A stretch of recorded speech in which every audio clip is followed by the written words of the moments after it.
ती वेळ अशी होती की ते नुकतेच पक्षातून बाहेर आलेले होते, म्हणजे त्यांचा पक्ष इकडं आला होता निम्मे अर्धी मंडळी, आणि आपल्या सुप्रियाताई सुळे यांच्या विरोधात जुनी मंडळी आली नाहीत त्यांच्याबरोबर, नेमकी मंडळी आली. आणि मग आम्ही अतिशय प्रामाणिकपणे काम केलं. अगदी म्हणजे आमचं वर्षानुवर्षाचं वैर असायचं राष्ट्रवादी आणि शिवसेनेचं, आम्ही ते सगळं बंद केलं. एक महायुतीमध्ये आपण सगळे एकत्र आहोत. शिंदे साहेबांनी आम्हाला सांगितलं की बाबा आपल्याला प्रामाणिकपणे काम करायचं, आणि दादांशी जी जवळीक निर्माण झाली.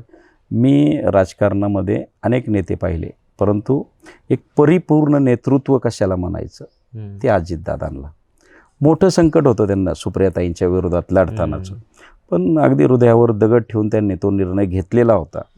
आणि आम्हा सगळ्या मंडळींना अतिशय प्रेमाने ते, मी तुम्हाला सांगतो, त्या 15 दिवस मी गाडीत बऱ्याच वेळा बरोबर होतो. इतकं प्रगल्भ नेतृत्व विकासाच्या बाबतीत, इतकं दूरदृष्टी असणारं नेतृत्व. मला आपलं ते अगदी जोकणी म्हणायचे, अरे बाबा तुम्हाला माहिती आहे तू शिंदे साहेबांचा लय कडवट शिवसैनिक आहे, पण पुण्यात अरे अजितदादा आहे, माझी पण तुला गरज लागणार आहे, असं दादा म्हणायचे. आणि तुम्हाला सांगतो बऱ्याच वेळा म्हणजे आम्ही मोठ्या मोठ्या सभा पण केल्या, पण मी दादांबरोबर 20-25 माणसांच्या बैठकात सुद्धा दादा पाहिले, पण त्यांचा अजिबात असं जे आत्मविश्वास आहे तो अजिबात ढळायचा नाही. लाख लोकांसमोर ज्या ताकदीने बोलायचे त्याच ताकदीने 20 लोकांसमोर सुद्धा बोलायचे, तितक्याच आत्मीयतेने ते मत मागायचे. पण विकासाची दूरदृष्टी असणारं नेतृत्व.